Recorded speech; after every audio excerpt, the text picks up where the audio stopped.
मंडळी नमस्कार. GM news मध्ये तुम्हा सर्वांचं मनापासून स्वागत. आपण बघतो आहे मूळव्याध त्याचबरोबर भगंदर याचे अनेक पेशंट आपण दिवसेंदिवस बघत आहोत. पण याच्यावरती मुळात इलाज कशा प्रकारे होतो, त्याची लक्षणं नेमकी काय असतात आणि ती होऊ नये, मूळव्याध होऊ नये, भगंदर होऊ नये यासाठी आपण विशेषतः काय काळजी घ्यावी याबद्दल आज मी तुम्हाला माहिती देणार आहे. मी आज आहे अमरावती येथील मोहोळ मल्टी स्पेशालिटी हॉस्पिटल येथे.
गेली 21 वर्ष पूर्ण झाली आहेत या हॉस्पिटलला आणि इथले जे संचालक आहेत डॉक्टर प्रवीण कुमार मोहोळ सर आज आपल्यासोबत उपस्थित आहेत.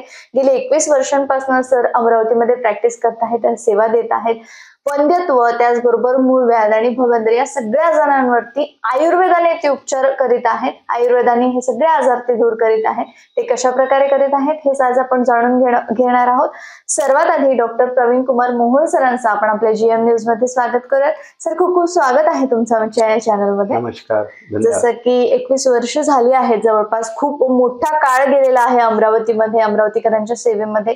सर 21 वर्षांच्या आधी जेव्हा आपण सुरुवात केली होती अमरावतीमध्ये, ही सुरुवात एकंदरीत कशी राहिलेली आहे? जेव्हा 21 वर्षांच्या आधी तुम्ही इथे आला होतात, जेव्हा प्रॅक्टिस सुरू केली होती, तेव्हा लोकांचा काय रिस्पॉन्स होता किंवा काय मानसिकता होती, काय अडचणी गेल्या त्यावेळेला तुम्हाला सुरुवातीमध्ये, काय सांगा? जेव्हा कुठलाही विद्यार्थी एमडी करतो, एमएस करतो, त्याचं स्वप्न असतं आपलं एक हॉस्पिटल असायला हवं. बरोबर. आणि त्याच उमेदीमध्ये मला पण वाटायचं की माझं मोठं हॉस्पिटल असायला पाहिजे. आणि त्या अनुषंगाने मी 2003 मध्ये माझं एमएस आयुर्वेदामध्ये झाल्यानंतर याकडे वाटचाल करण्याचा प्रयत्न केला.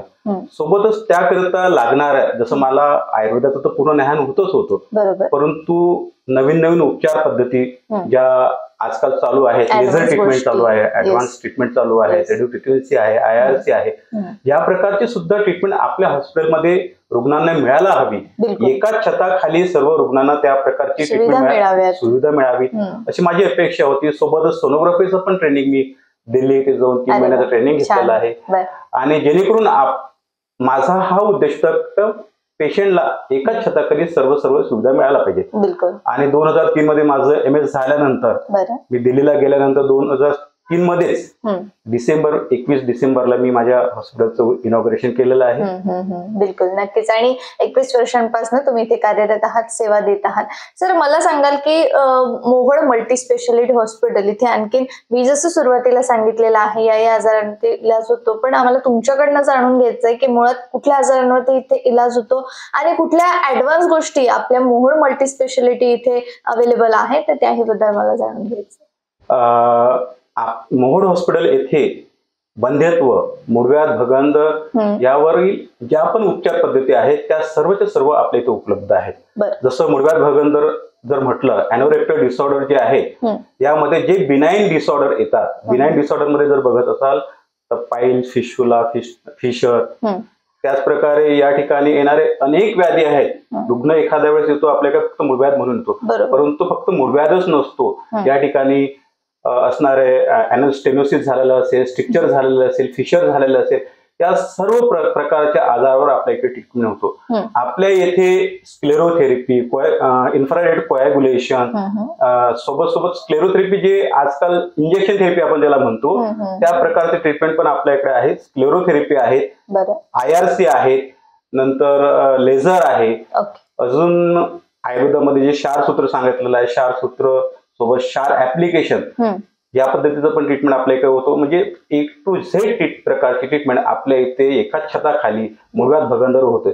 सोबतच आपण जर बघत असेल वंध्यत्वामध्ये आपण ज्या प्रकारे रुग्णांचं आपण त्याला अॅनालाइज करतो की व्यक्तीला कुठल्या प्रकारच्या वंध्यत्वामध्ये तो व्यक्ती आला. जर एखाद्या वर्षपर्यंत त्यांनी सेफ म्हणजे अनप्रोटेक्टेड सेक्शुअल त्याचं हे जर असेल आणि एका वर्षामध्ये जर त्याला मूलबाळ झालेलं नसेल तर त्यावर आपण त्याची पूर्णपणे डायग्नोसिस करतो. लेडीज आणि जेंट्स अशा प्रकारे दोन्ही कॅटेगरी डायग्नोस केल्यानंतर कुठल्या प्रकारच्या कारणामुळे त्या व्यक्तीमध्ये वंध्यत्व निर्माण झालेलं आहे याला आपण अॅनालाइज करतो. जसं कसं ट्यूबल ब्लॉक असेल तर त्याला आपण उत्तरबस्ती म्हणून एक छानसा आयुर्वेदामध्ये ट्रीटमेंट आहे, ते ट्रीटमेंट पण आपण करतो. सोबत मेलमध्ये जर काही अझोस्पर्मिया असेल, नंतर ऑलिगोस्पर्मिया असेल, त्यांचे स्पर्म काउंट वाढवण्यासाठी पण आपण ट्रीटमेंट करत असतो. अशा प्रकारची प्रत्येक प्रकारची ट्रीटमेंट एकाच छताखाली आपण देण्याचा रुग्ण मानस आपला आहे. सर नक्कीच. आता जसं मी सुरुवातीला सांगितलेलं की आयुर्वेदाने आपल्या इथे इलाज होतो, आयुर्वेदाने सगळे हे जे काही आजार आहेत तुम्ही दूर करीत आहात. पण सर आयुर्वेदामध्ये एक पंचकर्माला फार महत्व आहे. पंचकर्म खूप लोकांची इच्छा असते की आपणही पंचकर्म करून घ्यावेत, तर आपल्या इथे पंचकर्म होतं का? ही पण सुविधा आपल्या इथे अवेलेबल? सर्व रुग्णांना मी सांगू इच्छितो की आपल्या इथं पंचकर्म हा पूर्वीपासूनच होतो. ज्या प्रकारे वंध्यत्व हे जे ट्रीटमेंट आहे यामध्ये जी उत्तरबस्ती म्हणून आहे ही पंचकर्माचाच एक प्रकार आहे. सोबतच मूळव्याध जी बिमारी आहे त्यावर सुद्धा आपण क्षार सूत्र, क्षार कर्म किंवा लीच थेरपी ही पंचकर्मा अंतर्गत येणारी एक प्रकारची थेरपी आहे. तर त्या प्रकारची थेरपी पण आपल्या इथे होते. म्हणजे पंचकर्माने काय होतं की आयुर्वेदामध्ये एक सांगितलेलं आहे की रक्तमोक्षण जो सुश्रुत आयुर्वेदाचे जे सुश्रुताचार्य होते ते धन्वंतरी जो संप्रदाय होता यांचा मुख्य प्रवर्तक आहे आणि त्यांनी सांगितलेलं आहे की रक्ताची चिकित्सा करणं म्हणजे जर रक्तमोक्षण आपण एखाद्या व्यक्तीचं केलं तर अर्धी चिकित्सा केल्यासारखे होतं. म्हणून आम्ही रक्तमोक्षण वगैरे आपल्या प्रकारचे ट्रीटमेंट आपल्या इथे चालतात. बिलकुल. सर आणखीन कुठले विभाग आपल्या इथे पाडले गेलेले आहेत, मला त्याबद्दल थोडंसं सांगा. विभागामध्ये आपल्या इथे जसं मूळव्याध भगंदरावर जी ट्रीटमेंट आहे त्या प्रकारचा एक विभाग आहे. पंचकर्माची थेरपी आहे, सोबत सायकोथेरपी आपण, कारण काही पेशंट जे असतात जसे वंध्यत्वाचे पेशंट असेल तर वंध्यत्वाच्या पेशंट मध्ये ते मानसिकरित्या कधी कधी अननोन कॉज असतो, ज्या कॉजला आपण डिटेक्ट करू शकत नाही. मेडिकल पूर्ण फॅसिलिटी पाहून केलेल्या डायग्नोस्टिक हे केलेले आहेत तरीही त्यांच्यामध्ये आपल्याला अशा प्रकारचं काही दिसत नाही. त्या पेशंट मध्ये आपण सायकोथेरपीचा वापर करतो. दोघांना एक ग्रुप थेरपी दिलं जातं, फॅमिली थेरपी दिलं जातं, ज्यामध्ये दोघांची मानसिक स्वास्थ्य जर लागलं तर त्यांना इनडायरेक्टली कन्सिव्ह व्हायला मदत होतो. बिलकुल. तर आपण आता नुकताच पंचकर्माबद्दल बोलत होतो. पंचकर्माची सुविधा खूप छान प्रकारे आपल्या इथे फार पूर्वीपासूनच अवेलेबल आहे. सर पंचकर्म हे कोणी करावं? कारण बरेच लोकांची इच्छा असते, जवळपास सर्वांचीच इच्छा असते, पण कोणी करायला पाहिजे पंचकर्म, त्याबद्दल यावेळेस काय सांगा? बघा, मला यावर एक खूप छान सांगायचं वाटतं. आपल्याकडे सर्वांकडे गाडी असतं, मोटर बाईक असतं. आपण त्याला जर बघितलं तर प्रत्येक वेळेस तसं कसं सर्व्हिसिंग करावं लागतं. त्याला आतून आपण स्वच्छ करतो, जसं कसं धुरतो तो सोडतो तसंच आपण व्यक्ती आपले मलमूत्र स्वेद हे निघत असतात. परंतु गाडीचे जेव्हा आतून आपण सर्व्हिसिंग करतो तेव्हाच गाडीचा मायलेज भेटतो. त्याच प्रकारे जर आपण पंचकर्म रेग्युलरली करत राहिलो तर जे होणारे डिसीजेस आहेत, ज्या प्रकारचे क्रॉनिक डिसीजेस आहे, कॅन्सर सारख्या बिमाऱ्या ज्या आहेत त्या पण आपण याने प्रिव्हेंट करू शकतो. कारण की आपल्या शरीरामधलं टॉक्झिन्स आपण सतत पंचकर्म करून शुद्ध करत असतो. त्याच्यामुळे पंचकर्म ही मला असं वाटतं की लहान वयापासून करता येतं. बालवयापासून पंचकर्मामध्ये जी बस्ती चिकित्सा आहे बालवयापासूनच केलं जातं. काही काही ट्रीटमेंट जे आहे वमन वगैरे थोडेसे एज वाढल्यानंतर बालवमन पण चालतं. कारण की लहानपणी कफ प्रकृती असते मुलांची आणि कफ प्रकृती असल्यामुळे त्याला वमन इझिली होतं. म्हणजे त्यांच्यामध्ये वमन प्रकृती असल्यामुळे त्यांना लगेच वमन होऊ शकतं. परंतु थोडेसे सावधानी घेऊन आपण जर वमन केलं तर खूप छान रिझल्ट भेटतात आणि त्याला होणारे कफजन्य रोग आहेत ते पण दूर होऊ शकतात. बिलकुल. जसं लहान बाळांमध्ये तुम्ही नुकताच सांगितलेलं आहे की पंचकर्माची पण खूप छान सुविधा लहान बाळांसाठी अवेलेबल आहे. सुवर्णप्राशन हे आता नव्याने लहान बाळांना देण्यात येतं. सुवर्णप्राशनची पण सुविधा आपल्या इथे आहे. सुवर्णप्राशन आपण देत असता दर महिन्याला. आपण पुष्य पौष जे हे असतं महिना असतो त्या नक्षत्रावर आपण सुवर्णप्राशन हा लहान मुलांना म्हणजे 16 वर्षापर्यंत सहसा कोणी 21 वर्षापर्यंत पण देऊ शकतो, परंतु 16 वर्षापर्यंत त्यांची डेव्हलपमेंट होत राहतं. तर आपण लहान बाळांना ती सुवर्णप्राशनची सोय पण आपल्या इथे ठेवलेली आहे. वा, छान. सर पण यावेळेस चला आता थोडंसं वेगळं वळून देऊयात. हॉस्पिटल बद्दल पूर्णतः माहिती आमच्या दर्शकांपर्यंत गेलेलीच आहे, पण जरी तुम्हाला काही डाऊट असेल, काही आणखीन विचारायचं असेल तर तुम्ही कमेंट बॉक्समध्ये जाऊन टाईप करू शकता किंवा नंबर सुद्धा आम्ही दिलेलाच आहे हॉस्पिटलचा, त्यावरती तुम्ही नक्की संपर्क साधू शकता. सर मूळव्याध हे खूप जास्त बघायला मिळत आहे. मूळव्याधचे पेशंट जे आहेत, रुग्ण जे आहेत दिवसेंदिवस वाढत चाललेले आहेत आणि मला असं वाटतं की आपण एक मूळव्याधचे डॉक्टर आहात आणि तुम्हाला खूप छान अनुभव आहे त्या गोष्टीमध्ये. लास्ट स्टेजला बरेच रुग्ण येत असतील आपल्याकडे मूळव्याधला घेऊन, तर लास्ट स्टेजला न जाता लवकरात लवकर आपण कधी जायला पाहिजे किंवा काय लक्षणं आढळली तेव्हा आपण मूळव्याधच्या डॉक्टरांकडे जाऊन आपला इलाज करायला पाहिजे, याबद्दल काय माहिती द्या? काय होतं की पेशंट जे आपल्याकडे येतात हे 3rd डिग्री 4th डिग्री या स्टेजवर असतात. ज्यावेळेस आपल्याकडे कन्झर्वेटिव्ह ट्रीटमेंट म्हणजे औषधी चिकित्सेने त्याला लाभ भेटू शकत नाही, त्यावेळेस पेशंटनी कुठल्याही रुग्णाला जर लॅट्रिनच्या ठिकाणी एनोरेक्टरच्या जागेवर जर कसलाही त्रास असेल, जसं लॅट्रिन करताना त्रास होत असेल, हार्ट स्टूल असेल किंवा एखादा वेदना असेल, पस जात असेल, या प्रकारची जर त्याला लक्षणं असतील तर त्याने लगेच डॉक्टरांना संपर्क साधायला पाहिजे. कारण काय होतं यामध्ये एक फिस्टुला नावाची बिमारी असते, ज्यामध्ये फक्त पेशंटला साधं हार्ट स्टूल झाल्यानंतर तिथे फिशर म्हणजे कट होऊन जातं, लिनियर कट होऊन जातं आणि त्या कटमध्ये आपण पेनकिलर इंजेक्शन पेनकिलर गोळ्या घेऊन मेडिकल मधल्या घेऊन तो पेशंट दाबण्याचा प्रयत्न करतो, परंतु त्यामध्ये कधी कधी इन्फेक्शन होऊन त्याचा ऍब्सेस किंवा फिस्टुला होण्याची पण शक्यता असते.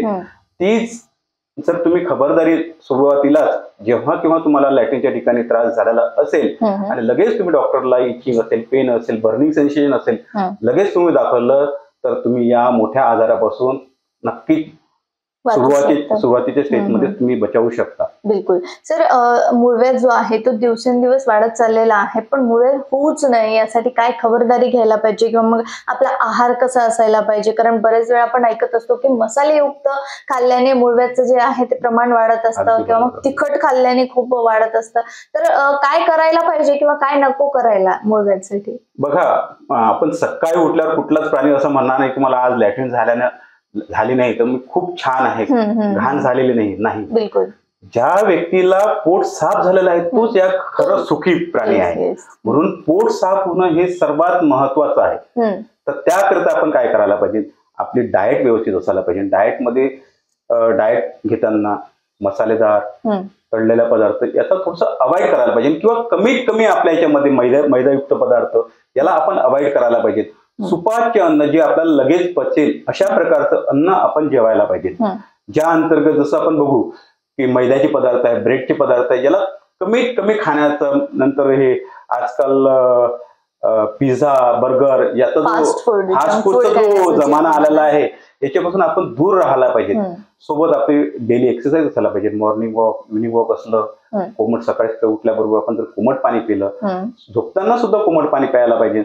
जर कोणाला जर दूध पित असेल आणि त्याच्यामध्ये 1-2 चम्मच जर गाईचं तूप टाकत असेल तर त्याने आपल्याला स्वच्छ व्हायला, साफ व्हायला खूप मदत होतं. आणि ते जर करत राहिला तर त्याचं पोट साफ होईल आणि पोटाच्या आजारापासूनच सर्व बिमाऱ्या होतात. आयुर्वेदामध्ये म्हटलेलंच आहे की रोगा सर्वोपि मंदाग्नो, म्हणजे रोग हा कशामुळे होतो तर व्यक्तीचं अग्नी जर मंद असेल, जर तो व्यक्ती मॉर्निंग वॉक, इव्हिनिंग वॉक जर व्यवस्थित करत असेल आणि पोटाला सांभाळत असेल तर त्याला या आजारापासून दूर राहू शकतो. सोबतच ह्या आजार जर सांगताना मला एक सांगायचं वाटतं की आजकालची आपली जी लाईफस्टाईल डिसऑर्डर म्हटलं जातं, कारण की लाईफस्टाईल मध्ये आपलं खूप चेंजेस झालेलं आहे. आपलं खाणंपान खूप चेंज झालेलं आहे, बैठं काम खूप आहे आपलं. आपण सेडेंटरी लाईफ असल्यामुळे सोबतच कोणी खूप प्रवास करतो, बसूनच प्रवास करतात किंवा एकसारखं स्ट्रेन करणं, उभं राहणं, याला अवॉइड केल्या गेलं पाहिजे. तरच तो व्यक्ती या आजारापासून दूर राहू शकतो. बिलकुल. आणि वाटलं तर रेग्युलर त्यांनी चेकअप करायलाच पाहिजे. नक्कीच. सर, मूळव्याध आणि भगंदर हे दोन शब्द आपण नेहमी सोबतच ऐकत असतो. मूळव्याध आणि भगंदर हे एकच आहे की वेगवेगळं आहे? यामध्ये काय फरक आढळतो? प्लीज आम्हाला शेअर कराल. प्लीज आमच्या गैरसमज जे आहेत लोकांमध्ये ते दूर कराल. नक्कीच. बघा, मूळव्याध आणि भगंदर बोलताना आपण एकच बोलतो, परंतु मूळव्याध आणि भगंदरामध्ये खूप फरक आहे. मूळव्याध आणि भगंदरामध्ये मूळ लक्षण जे दिसतं आपल्याला, जे आपल्याला एकच वाटतं, त्याच्यामध्ये पेन असतं, इचिंग असतं. दोन्हीमध्ये पेन राहू शकतं, इचिंग राहू शकतं. परंतु मूळव्याध मध्ये तुम्हाला त्या ठिकाणी स्वेलिंग असेल, सोबत सोबत ब्लिडिंग पण राहू शकतं. त्यामध्ये वेगवेगळ्या प्रकारचे मूळव्याध असतात. इंटरनल असतात, ज्यामध्ये इंटरनलची 4 डिग्री आहेत. एक्सटर्नल म्हणजे बाहेरच आपल्याला मूळव्याधचे कोंब असे लागतात. परंतु भगंदर ही बिमारी अशी आहे की ज्यामध्ये बारीक लॅट्रिनच्या बाजूला एखादं पुटकडी होतं आणि त्यामधून पस व्हायला लागतो. तर तो म्हणजे भगंदर. म्हणजे ज्यामध्ये चिकट पाणी किंवा ब्लड मिक्सिड पस असतो. अशा प्रकारचं जर लक्षण असेल तर आपण त्याला लगेच डॉक्टरला दाखवून हा भगंदर आहे की अजून काही बिमारी आहे याची आपण शहानिशा करायला पाहिजे. कारण की कधी कधी काय होतं, म्युकस स्टूल सुद्धा अमिबॅसिस डिसऑर्डर असेल, याच्यामध्ये पण क्रॉन्स डिसऑर्डर असेल, या कोलायटिस असेल, यामध्ये पण आपल्याला चिकट स्त्राव लॅट्रिनच्या मार्गातून जातो. परंतु तो रूल आउट तुम्ही तेव्हाच करू शकता जेव्हा तुम्ही डॉक्टर पर्यंत अप्रोच करू शकता. त्यामुळे मला सर्व रुग्णांना सांगायचं वाटतं की आपल्याला या बिमारीपासून दूर राहायचं असेल तर लगेच ट्रीटमेंट जर घेतली गेली तर कन्झर्वेटिव्ह ट्रीटमेंटनेच सर्जिकल ट्रीटमेंटची गरज पण पडत नाही. तुम्ही लगेच डॉक्टरांची कन्सल्ट करावा जेणेकरून तुमचं, परंतु तो पण तुम्हाला करताना क्वॅक आहेत की रजिस्टर्ड डॉक्टर आहेत याकडे पण लक्ष ठेवणं लक्ष द्यायला पाहिजे. कारण की मूळव्याध भगंदरावर आपण आजकाल बघतो जिथे तिथे बंगालचे आलेले डॉक्टर म्हणून असतात, त्यांच्याकडे डिग्री पण नसतात आणि मोठे मोठे लोक त्याला बळी पडतात आणि तिथे जाऊन ते आपले ट्रीटमेंट करतात आणि स्वतःचं नुकसान करतात आणि मग फार मोठा त्यांना ड्रॉबॅक भेटतो. कधी कधी काय होतं की कॅन्सर सारख्या बिमारीला पण ते त्यांचं एकच असतं की त्याला काढून फेकणं, पण ते डायग्नोज न करता ही कसली ग्रोथ आहे, मूळव्याधच आहे की काय दुसरे अजून काही बिनाईन आहे की कॅन्सरस ट्युमर आहे, याचा ते कुठलाच प्रकारचा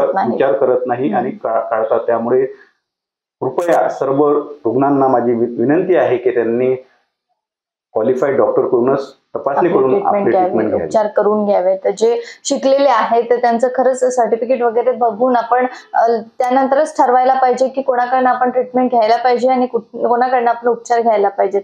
तर जसं 21 वर्ष झाली आहेत आपल्याला सेवा देत असताना खूप छान प्रकारे आपले जे रिझल्ट्स आहेत ते भरपूर लोक आपल्याकडे दूर दूर येत असतात.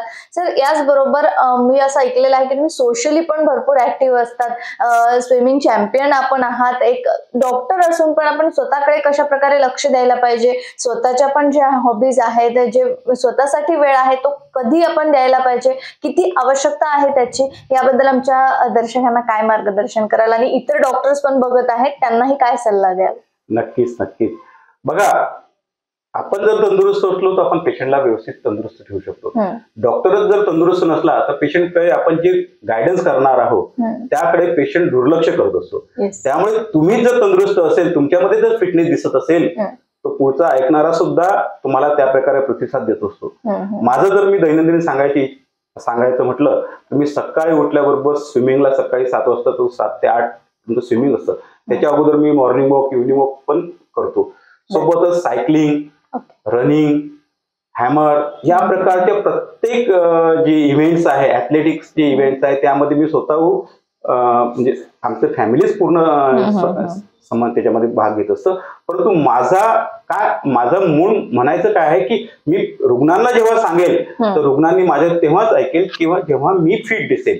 त्याच्यामुळे मला असं वाटतं की सर्वांनी आपल्या आरोग्याची काळजी घ्यायला पाहिजे. कारण की आजकाल जर बघत असाल तर फार कमी वयात हार्टचे डिसीज वाढलेले आहेत. त्यामुळे आपल्या तब्येतीची काळजी घेणे हे आपल्या हातात आहे. सोबतच आपला जो जन्म झालेला असतो हा फक्त स्वतःपुरता नसतो. आपण सोशली पण ऍक्टिव्ह असायला पाहिजे आणि सोशली जर तुम्ही ऍक्टिव्ह असणार, समाजाचं काहीतरी देणं आहे ही जर भावना तुमच्यामध्ये असेल तर तुम्ही त्याकरता कार्य करू शकतात. आम्ही त्याच भावनेने आमची जे जीवनज्योती बहुउद्देशीय स्वयंसेवी संस्था आहे आणि मोहोळ हॉस्पिटल यांच्या संयुक्त विद्यमाने आम्ही प्रत्येक वर्षी 2 ते 3 वेळा कॅम्प घेत असतो, ज्यामध्ये मोफत कॅम्प असतो. बीपीएल धारकांना आम्ही जे सर्जिकल जे पेशंट असतात त्यांना आम्ही 50% दराने त्यांना ट्रीटमेंट करतो. सोबतच इतर जे असतील त्यांना पण 40% दराने आम्ही त्यांना ट्रीटमेंट करत असतो. आणि अजूनही जे सोशल ऍक्टिव्हिटीज आहेत समाजामधले जे त्यामध्ये पण आम्ही नेहमीच अग्रेसर असतो. मध्यंतरीच्या काळामध्ये मला सामाजिक राष्ट्रीय पुरस्कार पण मिळालेला आहे. दिल्लीमध्ये आम्ही गेलेलो होतो, पण त्याला बरेच वर्ष झाले. मग 2011ची गोष्ट असेल मला असं वाटतं. तर असे अनेक, कारण की ऍक्टिव्हली आम्ही त्या सोशल मध्ये ऍक्टिव्ह राहतच असतो. आणि मला वाटतं की सर्वांनी आपल्या समाजाचं सुद्धा, कारण की डॉक्टर म्हटला की समाजाप्रती तो एक समाज त्याला पाहताना त्या नजरेने दर्जाच दिलेला म्हणतात. परंतु परमेश्वर नाही, तो पण एक मनुष्यच आहे. परंतु आपलं पण कर्तव्य असतो, कर्तव्य असते की आपल्या समाजाप्रती आपण काहीतरी द्यायला पाहिजे. आणि त्याप्रती मी थोडंफार करायचा प्रयत्न करतो. नक्कीच, म्हणजे आपण जे समाजामध्ये राहतो आहे, वावरतो आहे, त्या समाजासाठी आपणही काहीतरी देणं लागतो. या उदात्त हेतूने काम करणारे अनेक लोक तर बघितलेलेच आहेत. त्यापैकी एक तुम्ही आहात आणि आमचा योगच आहे तुमच्याशी भेटण्याचं असं म्हणावं लागेल. तर मोहोळ मल्टीस्पेशालिटी हॉस्पिटल बद्दल आपण बोलत होतो. या सगळ्या आजारांवरती तर इथे उपचार होतो, एवढ्या छान सुविधा पण आपण देत आहात. पण या हॉस्पिटलला घेऊन जो तुमचा मानस आहे, एकाच छताखाली सगळ्या सुविधा लोकांना मिळावा, अमरावतीकरांना मिळाव्यात, या हेतूने आणखीन काय प्लॅनिंग आखले गेलेले आहेत, आणखीन काय स्वप्न आहेत मोहोळ मल्टीस्पेशालिटी हॉस्पिटलसाठी, प्लीज आम्हाला सांगा. माझं हॉस्पिटल आता 4 बेडेड हॉस्पिटल आहे. छोटंसं हॉस्पिटल, छोटेखानी हॉस्पिटल आहे. माझा पुढचा मानस असा आहे की पुढे मोठं एक इन्फ्रास्ट्रक्चर बनवून, ज्या अंतर्गत जे विद्यार्थी, नवीन विद्यार्थी येणार आहेत त्यांना आपण ट्रेन करायचं. कारण काय होतं की मुळव्याध, भगंदर किंवा प्रोक्टोलॉजी जे हा विषय आहे, हा मुळातच शिकताना दूर राहिलेला असतो. व्यक्तींना त्या प्रकारे तेवढा प्रोपोज दिला जात नाही. प्रत्येक प्रकारचं यामध्ये अॅनाटॉमी काय असतं, याची डिसऑर्डर काय होतं, पॅथोफिजिओलॉजी काय असतं, ह्या प्रकारचं नॉलेज आणि ट्रीटमेंट काय द्यायला पाहिजे, कसली ट्रीटमेंट कुठल्या आजारावर कुठपत आहे, कोणत्या डिग्रीचा पेशंट आलेला आहे, फर्स्ट डिग्री पाहिजे आहे, सेकंड डिग्री पाहिजे आहे, थर्ड डिग्री. आपण बघतच आहोत की काही काही क्वॅक्स असतात ते प्रत्येक पेशंटला 4th डिग्री पाहिल्स पण असेल त्याला पण इंजेक्शन थेरपी, स्क्लेरोथेरपी लावतात. परंतु तशा प्रकारची ट्रीटमेंट नाही सांगितलेली आहे. कुठेही सेकंड डिग्री पर्यंत तुम्ही त्याला स्क्लेरोथेरपी करू शकता. म्हणजे जो येणारा विद्यार्थी आहे त्याला पण आपल्याला घडवायला पाहिजे, जेणेकरून त्यांनी पण आपल्या समाजाप्रती जे काही कार्य आहे ते व्यवस्थितरित्या दिलं गेलं पाहिजे. त्याकरता माझा मानस आहे की पुढे येणाऱ्या 1-2 वर्षामध्ये आम्ही मोठं इन्फ्रास्ट्रक्चर करून ज्या काही माझ्याकडे सुविधा आहे त्यांना त्या विद्यार्थ्यांना ते जाणार आणि ते आपले सेवा सर्व रुग्णालयाला देतील. आमच्या शुभेच्छा आहेत तर सर तुमच्यासोबत. आणखीन जो हॉस्पिटल आहे आपलं मोहोळ मल्टीस्पेशालिटी हॉस्पिटल हे आणखीन उंची गाठावं, आणखीन तुमचे जे स्वप्न आहेत, अनेक विद्यार्थी तुमच्या हातून घडावेत, तर नक्कीच तुमच्या सगळ्या इच्छा पूर्ण होत. तर जसं आम्ही एक ऍडव्हान्स जी ट्रीटमेंट आहे मुळव्याध मधली वफ्त म्हणून, तर याबद्दल मला फारशी तर माहिती नाहीये, पण ही जी ट्रीटमेंट आहे ती पुणे, मुंबई या ठिकाणी नावाजलेली आहे. या अंतर्गत त्याच्यावरती इलाज होतो. तर वफ्त ही ट्रीटमेंट आपल्याकडे अवेलेबल आहे का, त्याची कॉस्ट काय आहे, किंवा मग बऱ्याच लोकांना माहिती वाटते की ती खूप कॉस्टली आहे, खूप महागडी आहे, तर ही ट्रीटमेंट आपल्याकडे अवेलेबल आहे का, त्याचे चार्जेस कशा प्रकारे, काय सांगाल? नक्कीच आपल्याकडे वफ्त ही जी ट्रीटमेंट आहे पुणे आणि मुंबई सारख्या सिटीमध्येच अवेलेबल आहे.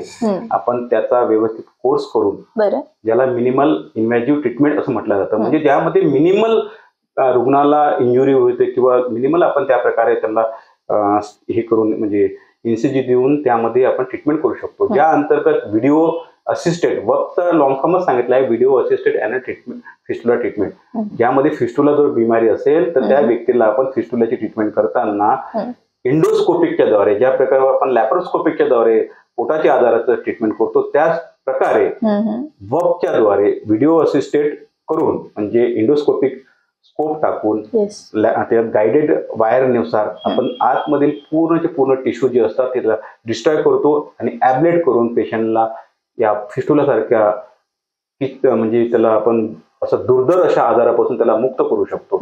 याच प्रकारचं पायलोनॅडल सायनस म्हणून पण एक बिमारी आहे, ज्या अंतर्गत पेशंटच्या क्लेफ्टला, म्हणजे जे आपलं कॉकिस असतं त्या ठिकाणी त्याला केस, पायलोनॅडल म्हणजे काय होतं, एक प्रकारचं केसांचा गुच्छ असतो जो आतमध्ये इन्व्हर्ट होऊन त्या रुग्णाला पस आणि पेन होत असतं, रेडनेस होत असतं. त्यामध्ये पण आपण इप्सिट नावाचा एंडोस्कोपिक सायनस ट्रीटमेंट, एंडोस्कोपिक, ज्याला आपण वपच्या द्वारेच पण व्हिडिओ असिस्टेड करतो आणि त्याला पण आपण मुळातून नष्ट करतो. ही ऍडव्हान्स ट्रीटमेंट आहे. यासारखी ट्रीटमेंट आपल्या विदर्भामध्ये अजूनपर्यंत कुणाच अवेलेबल नाही.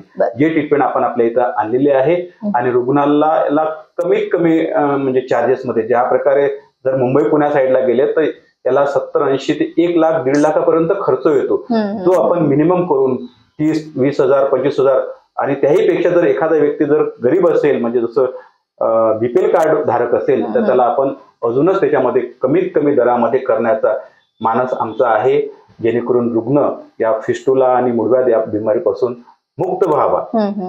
बिलकुल, जसं सरांनी सांगितलेलं आहे की मूळव्याध आणि भंगंदर हे जे आजार आहेत ते खूप त्रासदायक असतात. पेशंट पूर्णतः हताश होऊन जात असतो. जी ऍडव्हान्स ट्रीटमेंट आता सरांनी सांगितलेलं आहे वफ त्या नावाची, त्याची कॉस्टही सरांकडे फार कमी याच्यात आहे आणि खूप कमी वेळेमध्ये आणि खूप कमी पैशामध्ये या सगळ्या गोष्टींवरती तुम्हाला ऍडव्हान्स ट्रीटमेंट मिळणार आहे. तरी सुद्धा नक्कीच तुम्ही या ट्रीटमेंटचा फायदा जरूर घ्यावा. सर, यावेळेस अनेक दर्शक GM न्यूजच्या माध्यमातून बघत आहेत, अनेक महिला बघत आहेत. आम्ही असं ऐकलंय की मॅम सुद्धा तुमच्यासोबत प्रॅक्टिस करत आहेत. मॅम, आता जसं बऱ्याच महिला आहेत त्यांना पण मूळव्याध आणि यासारख्या आजारांचा त्रास होतो, पण बरेचदा त्या अडखळतात एका पुरुष डॉक्टरला सांगण्यामध्ये किंवा त्याच्याकडे जाण्यामध्ये. तर मला सांगाल की मॅम कशावरती प्रॅक्टिस करतात, त्या कशावरती फोकस करतात आपल्यासोबत प्रॅक्टिस करून? मॅम, मला जेव्हा केव्हा पेशंटला अडखळतात, लेडीज पेशंट असतात, ते दाखवू शकत नाही, तर मॅडम मला सायंकाळच्या वेळी त्या पेशंटला, कारण की मॅडम फुल टाइम लेक्चर असल्यामुळे त्या पूर्ण वेळ इथे देऊ शकत नाही, तर त्यामुळे त्या सायंकाळी आल्या त्या पेशंटला चेक करतात. सोबत सायकोथेरपी, काउन्सिलिंग याच्या पण ते चांगल्या प्रकारे त्यांना हे करतात. सोबतच त्यांना ट्रीटमेंट देणं, कॉन्झर्वेटिव्ह ट्रीटमेंट पण मॅडम छान प्रकारे देतात आणि मला प्रत्येक कार्यामध्ये त्या हेल्पफुल राहतात. बिलकुल, आणि काउन्सिलिंग केल्याने सर अर्धा पेशंट बरा होऊन जातो, त्याचं तिथेच निराकरण होऊन जातं. कारण की बघा, आपण म्हणतो की सुदृढ मनामध्ये, सुदृढ शरीरामध्ये सुदृढ मन वावरतो. ओरिजिनली बघायला गेलं तर सुदृढ मन असेल तर सुदृढ शरीर राहतं. बिलकुल. तर त्याच्यामुळे मला असं वाटतं की हे दोन्ही जे म्हणी आहेत त्या दोन्ही साईडनं लागू पडतात, की सुदृढ मनामध्ये सुदृढ शरीर राहू शकतं. काही पेशंटला तुम्ही जर बघत असाल की ज्यांचे खूप कॅन्सरने हे झालेले असतात पेशंट, पण त्यांचं जर सुदृढ मन असेल तर ते त्यातूनही निघालेले आहेत. त्याच्यामुळे सुदृढ मन हे अति आवश्यक आहे. आमच्या या ठिकाणी सायकोथेरपी, काउन्सिलिंग सोबत मेडिको लिगल केसेस जे असतात त्यांना पण आपण गायडन्स करतो की कशा प्रकारे तुम्ही प्रत्येक केसला हँडल करायला पाहिजे. नक्कीच, खूप खूप धन्यवाद सर दिलेल्या सगळ्या सविस्तर माहितीबद्दल आणि आमच्या GM न्यूजला तुम्ही तुमचा अमूल्य वेळ, अमूल्य मार्गदर्शन केल्याबद्दल तुमचे खरंच खूप खूप आभार. धन्यवाद, थँक्यू.